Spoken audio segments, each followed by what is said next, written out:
Hello, I'm Marianne Kovatch, the Associate Program Director for the Blue Ridge Music Center. I'd like to welcome you to the discussion series of Place in the Band, Women in Bluegrass and American Roots Music. This series is part of a project by the Blue Ridge Music Center that began in 2020 to honor the 100th anniversary of women being granted the right to vote. A Place in the Band celebrates the triumphs and explores the struggles faced by women in bluegrass and American roots music.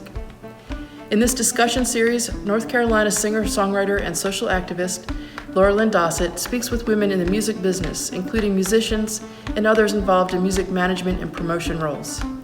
Through these conversations, the women share their stories, talking about their role models, mentors, and inspirations, experiences with people they've worked with, issues they've encountered that are specific to women in the industry, changes they've seen over the years, and other parts of their own personal journeys that have helped them to be who they are today.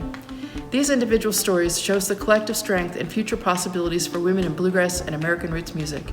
I hope you enjoyed the series, and thank you for joining us. Hi, my name is Laurelyn Dossett, and I'm excited to introduce to you Amy Grossmann. Amy's president and CEO of the North Carolina Folk Festival. Amy has one of those important jobs in our industry that's behind the scenes. You may not know her face, but she plays a huge role in who we see on our stages. You won't find anyone more enthusiastic about preserving and promoting folk music of all kinds. Get ready to catch some of that enthusiasm. Here's Amy Grossmann.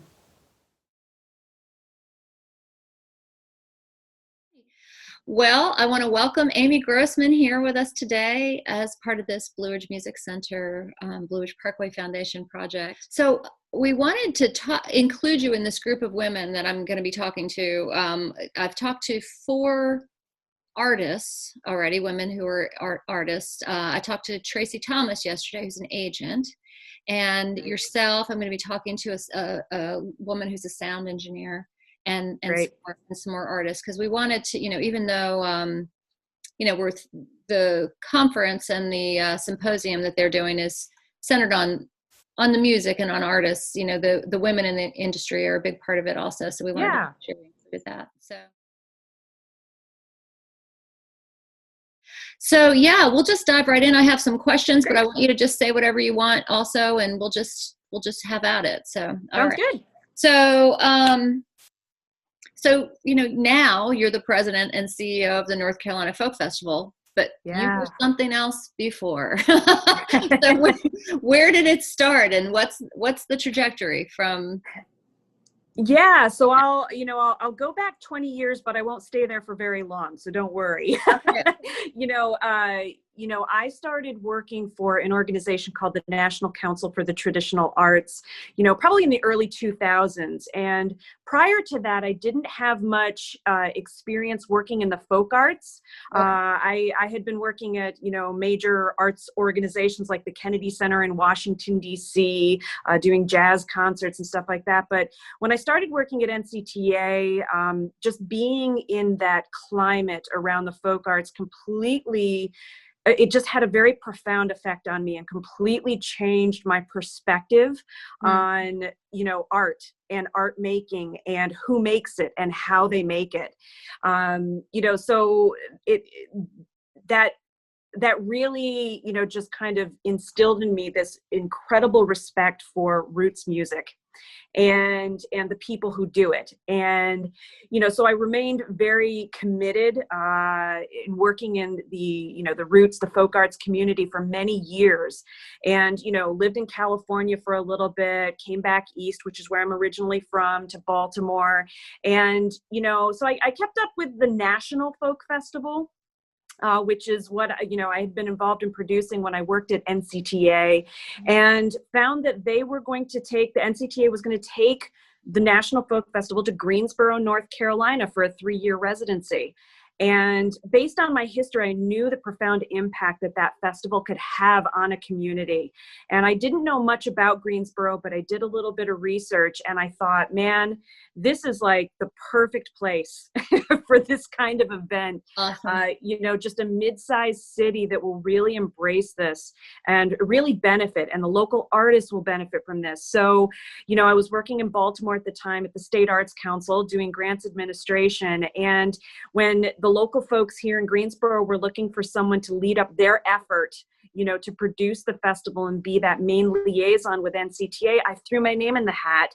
And obviously, it came to pass. And I moved here to Greensboro and have not for one single day regretted that move. I did start off as, the local director of the festival when the National was here. And then when we transitioned to have our own event, as the North Carolina Folk Festival, based on my history and experience, fortunately, I was very blessed. The board chose to elevate me into the position that I'm now in. Awesome. I love it. So you may not know this, but I lived in Greensboro at the in that time when Greensboro was part of the team, part of the effort. There were cities all over the state that were vying for the National Folk Festival, and Greensboro was one of them. And I was actually part of that team, and I was there for the site visit that day. And I've seen the pictures. Yeah. I'm trying to remember like it was great. And I think Marianne was there, and Molly McGinn. Logie performed. Yep. And I remember there was a lot of excitement about it, and we were sincerely hoping it would come, and it did. So it's all been great for the community and the state. That's awesome. So I'm glad you're here. Thank you. That's awesome. As you're about to see, she calls it a multi-dimensional jigsaw puzzle. Take a look. This event, and you're watching highlights from when it took place in Butte, Montana a few years back, will feature nearly 300 musicians, storytellers, dancers, and craftspeople. Folk, to the National Folk Festival, it represents cultural traditions that are passed down across generations. These days, I'm working well over 12 hours a day, even up to 15, 16 hours a day. And it takes that long for the festival's local director, Amy Grossmann, to coordinate not only all the performances and displays, but also the vendors, volunteers, and deliveries, like the 80 5-gallon paint buckets Sherwin-Williams donated and volunteers will pass around during the performances to collect donations. The festival, since it's free, we don't require anything, but we do have a suggested contribution because we want to keep the festival free. And I don't think I've ever seen anyone get so excited about it. I'm very excited about it. So did you study arts administration in school? I did. Yeah. My undergraduate degree is music history and literature. Just a quick little story. I entered college as a math major, very practical. Okay. But by the time, I really had to commit, I just could not see myself punching numbers for the rest of my life. Right. And I had always had a passion for music. I grew up in a very musical family, and I took a leap of faith, declared a music major, not knowing what I was going to do with that. And, had an epiphany one summer, the summer before my senior year, because I knew that I didn't want to teach. I knew I didn't want to be a professional musician. I didn't want to, go from audition to audition, doing that. I didn't quite know what I was going to do. And that summer before my senior year, I was in New York City with some friends, and we were in Manhattan, and we found our way over to the Lincoln Center, the Metropolitan Opera, Avery Fisher Hall, as it was called then. It's now David Geffen Hall. And I just looked at those buildings and I thought, someone manages this. Like, that's how I can work in this industry. Right. I don't have to perform. I don't have to teach. I could really focus on the business aspect of this and really contribute. Take care of everything behind the scenes. So all the artist has to worry about is getting on stage and putting on a good show. Yeah. And that set my path from that moment forward. So I did, from that point, got my undergraduate degree in music history and literature, then went to American University in Washington, D.C., where I did get my master's in arts administration. Wow. And that's what opened up so many doors, working at the Kennedy Center, working at NCTA, and then, of course, 20 years later, here we are. Here we are. Well, I'm imagining that with your job now, that ability to crunch numbers is probably coming in handy. Absolutely. I feel very blessed that I enjoy numbers. Yeah. I enjoy a good spreadsheet, and Okay, I just want to tell you that in this series of interviews, that sentence has not been spoken yet. yeah, that is, yes, I get it. I will live by that. And, it has come in very handy, especially during the transition from the Nashville to the North Carolina, when we had an opportunity to create something entirely new. Right. That also came with having to figure out how to make everything come together. The other thing is, I will say, in this past year with COVID, really trying to balance kind of programmatically that pivot from, our wheelhouse, which is doing in-person festivals, to something virtual and digital, which is what we were able to do. And I think we did a very good job, but trying to budget around something that is not in our wheelhouse. I have not had much of a background in doing video presentations and performances. It's all been live in-person music. Right. So that absolutely came in handy, and it continues to come in handy. Talking to my board about what does 2021 look like for this organization. Boards they care about the mission, they care about what you do on stage, but they also care about the bottom line. Right. And you have to be able to justify in numbers and tell a story through numbers of why you are making the decisions you are about the content and the programs that you're creating. So that certainly is a skill that has become incredibly handy for me in my career. Right. Can you explain, I'm familiar with it, but for folks who are watching that don't know what happened with how you handled the folk festival this year, can you explain what you did instead of having a live outdoor festival? Yeah. So, our event, takes place annually each September. So when COVID hit in March, we already had a lot of performers lined up. We knew pretty early on that we would not, no matter what happened during the uncertainty of those initial weeks and months, that we would not be able to produce the event as we had in the past. Mm-hmm. And so I made the decision to contact those performers and put them on hold for 2021. I just knew that, it was just not going to be practical to expect performers to come from New York or California or Italy. I was even talking to a group about coming in from Italy. And at that time, Italy was going through a really bad situation with their COVID infections and hospitalizations. So we did that. And then I think our board was committed from the beginning to doing something. I think in those early months, there were some events that were trying to decide, do we cancel? Do we postpone? What do we do?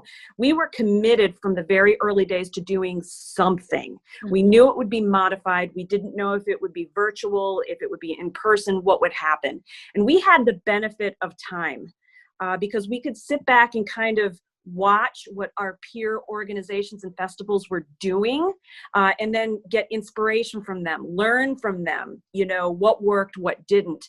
And so by July, we 100% committed ourselves to doing something virtual, because at that time, the trajectory, the projections, for COVID cases in North Carolina in particular was expected to increase. And we just decided there's no way we're going to be able to do something in person. Right. So from a programmatic and curatorial standpoint, I felt it was very important on two levels to focus our programming on North Carolina artists.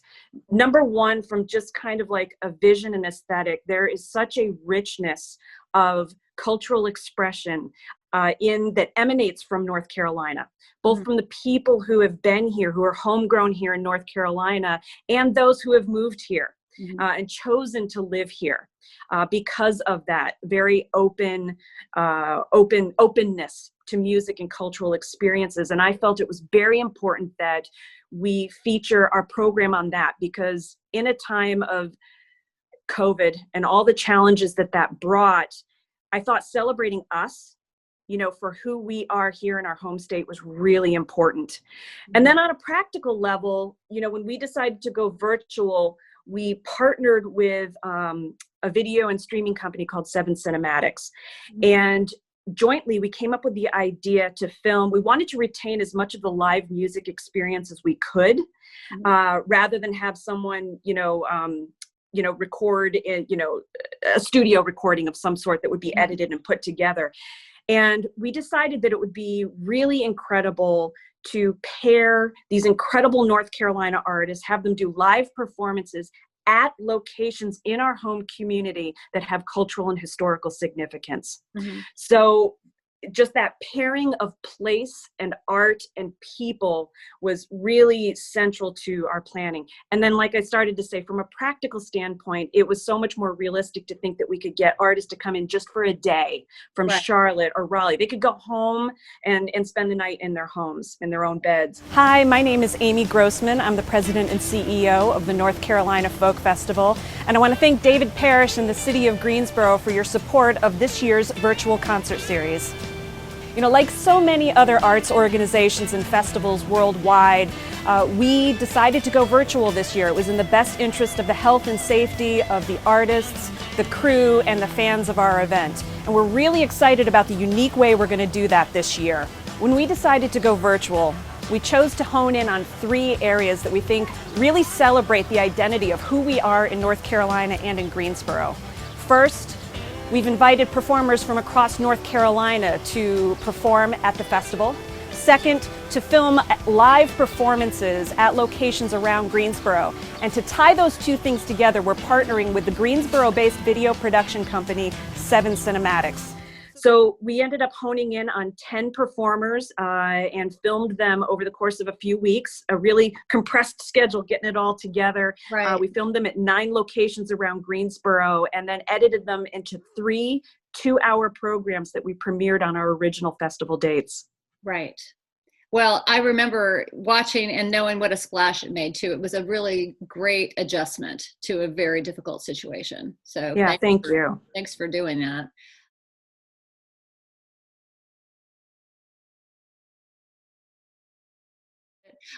So when you were looking at all this, we're trying to shine a light on, women in the field and kind of how they, make that leap.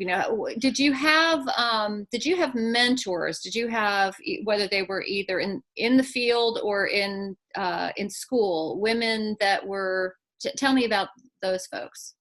Absolutely. And I would not rule out the men, who were mentors to me and so incredibly supportive throughout my career. My career trajectory, definitely followed that progression of from intern to coordinator to manager to director to where I am today. So and at every step of the way, I had the opportunity to work for such incredibly skilled, gifted, knowledgeable, experienced people at every step of the way who introduced me to so many different ways of looking at event production, from the financial to the programmatic to the community engagement.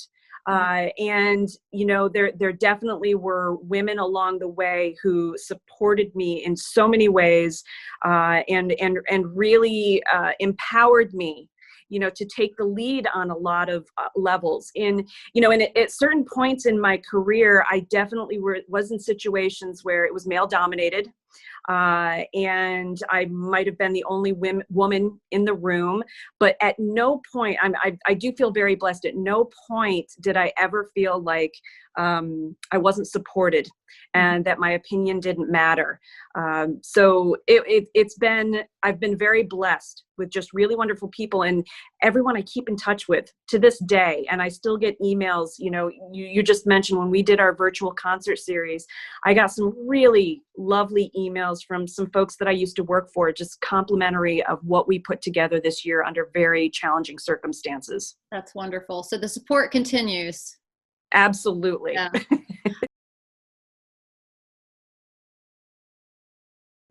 So when you look at your peers in arts administration and programming and festival organization, do you is there gender equality in the leadership in that field? Does it? Yeah, I think today far more than 15 years ago. Right. You know, I couldn't even count on one. I mean, probably 15 years ago, I could have counted about 5 women that were, you know, kind of in the same circles as me. Today, there are so many women who are leading this as agents, as event producers, as administrators. It's really incredible. And I've exchanged messages with a few of my peers here in North Carolina, and we've talked about, we need to get together. All us lady festival producers need to get together, you know. And of course, you know, COVID put a little wrench in that, but I'm not going to forget about that, because I think it's so valuable to have that support of, you know, the women in this industry for what we all do, because we do face some unique challenges. Some are deep-seated and we're coming out of it, but there's so much potential in the way that we can support each other, and I'm just really excited about that. Can you talk about those challenges a little bit? Yeah, I think, you know, I think some of the challenges, you know, are going to be, you know, the typical challenges that I have not experienced in some time, but at different points in my career, I've experienced it. When, you know, I'm a very passionate person, you know, and I get very passionate about the festivals and the work that I do. And there have been times that passion has been perceived as a weakness. And that's, and I find myself kind of tempering my tone, but then I feel inauthentic. So it's what's been really helpful to me over time is, with that more support of not just women, but a lot of men, is understanding that passion and exuberance is not a weakness. There is nothing unprofessional about that. Right. You know, that is a virtue.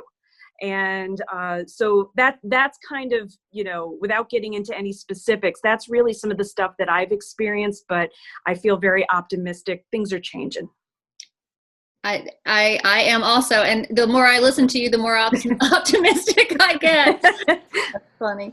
Well, and some of what you're describing, I've heard, again, you know, it's been nice for me to sit in this situation where I'm talking to different women in different areas. And that idea that there are certain traits and characteristics that are more or less professional is luckily dropping. You know, emotionality can be affiliated with, you know, women, and it's not necessarily the case, and it's not a fault. So, that's right. Yeah. That's exactly right. Yeah, I got it. Well, great. Well, thanks for talking about that. So who are some of the other women in the field that you look to for inspiration and ideas?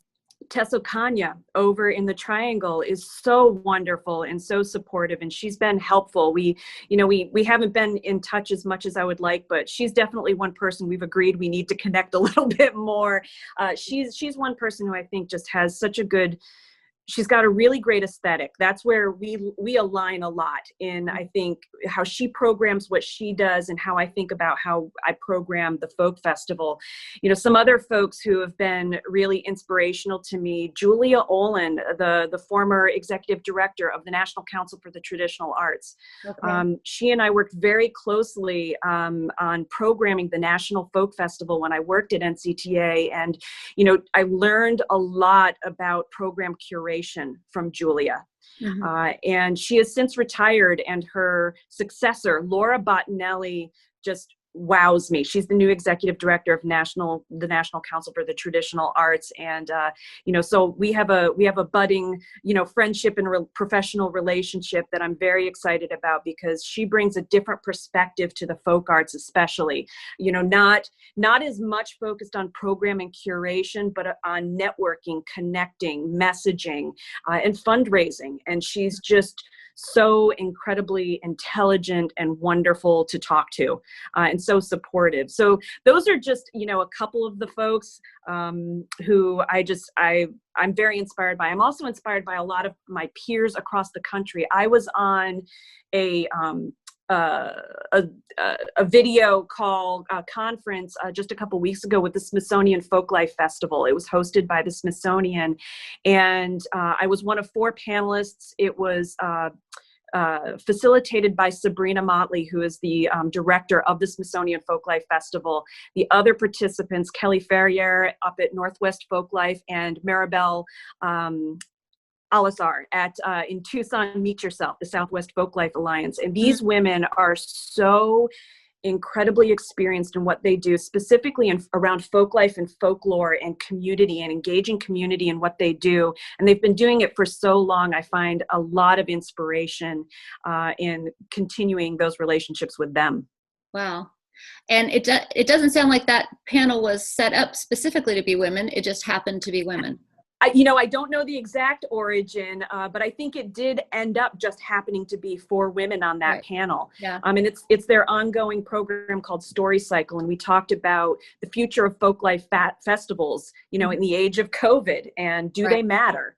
And it was a really wonderful program that they hosted. Great.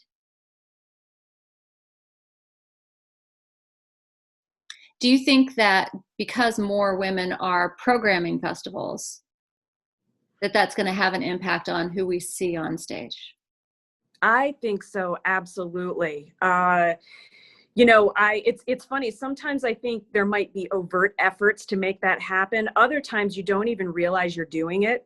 A couple years ago, I happened to look at the lineup that I had, was starting to put together for the North Carolina Folk Festival. So that included bluegrass and old time, including a lot of other genres of music. And I realized at a point that my lineup was about 90% female led. Wow. And I kind of laughed about that. And I said, all right, I can't do an all female festival here. I got to get some men in here to kind of balance things out. So, and it wasn't intentional. It was just that year, the artists that I was really excited about, who I wanted to make part of our event here in Greensboro, happened to be groups that were led by women. Right. So I think it happened that way. I think there are also some incredibly young, talented women, Sierra Hull, Molly Tuttle, all of these folks who are so incredibly talented, making names for themselves, doing incredible work, interpreting, traditional music. And it's a very exciting time for especially young women, who are coming into the industry and learning from the folks who've been doing it for a long time, the Dale Ann Bradleys, the Rhonda Vincents, all of these folks. And you, of course, who've been doing this for a while. Yeah. Well, thank you. in my little way. Well, this is great. I mean, I have these questions, but you've actually just naturally answered them as we go, which I'm not surprised by. So I just have a couple more things. You mentioned a few of the young women artists. Are there any others, some that we may not have heard of that we need to listen for? And yeah, one group, and I'll mention it because I had the opportunity to work with them recently for our virtual concert series for the North Carolina Folk Festival, and that's the Burnett Sisters out of Boone. Okay. They are so wonderful. It's 4 sisters with a couple of extra folks in there. So talented. They came up through the JAM program, the Junior Appalachian Musicians Program, and are just really tight in their music. They're young, they're evolving, they're great, and they're just wonderful to work with. And we were able to film them for one of our performances here. They came down from Boone, came down to Greensboro and filmed with us. And I just think they have so much potential to do such great things. I love that. And I love that connection to the Junior Appalachian Music Program. I'm actually involved in that here in Stokes County, where I live now, and as an administrator. And but just there are a lot of young bands, young musicians that have come up out of that. And I, in talking to some of the other women artists, we've talked about that as being one of the reasons why we see more young female instrumentalists. Yes, absolutely. They, not just singers or songwriters, but they just become awesome banjo players or whatever the thing is. Right. Yeah, that's fantastic. I love it too.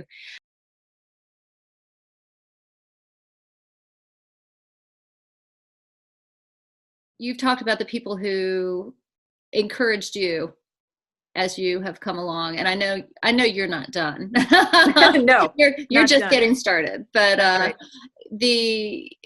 As you look down at younger women and men, anybody entering the field, what advice do you have for them? My advice, anytime I do, talk to students, sometimes I do, I'm invited to be a guest speaker at different, programs here at the local universities. I think there are a couple of things. Number one, I always encourage folks to never lose their curiosity. Never lose that ability to just listen to people. And also that any job, any task is never too small for anyone. I tell people, just as an example, just because I'm the president and CEO of a festival doesn't mean I won't pick up a piece of trash off the ground. Like there's nothing that is too small for any of us to contribute to what we're doing. And I definitely make it a point to try to amplify and empower people who work for me, and just make sure that they have the knowledge and the skills that they need so that I can just send them off to do, to fulfill my vision. Then I get to spend more time creating vision, Disconnected.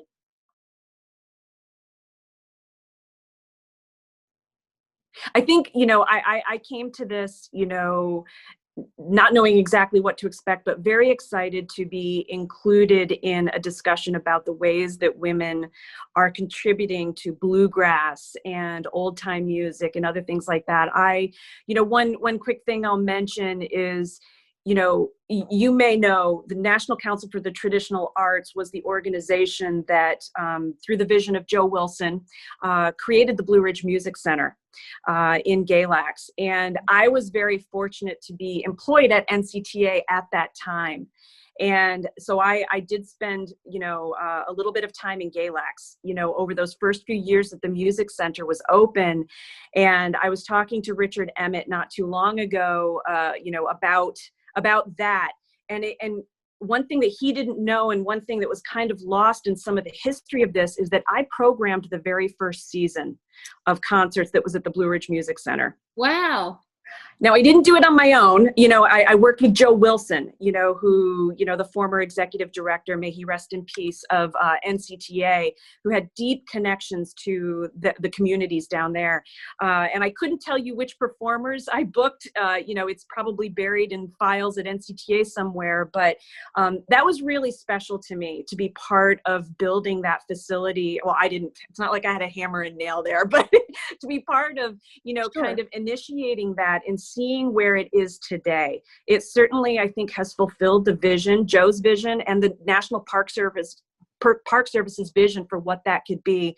And so I'm really excited about that, and how it has been such a great venue for all kinds of performers, including women, and the way that they've that facility has programmed that.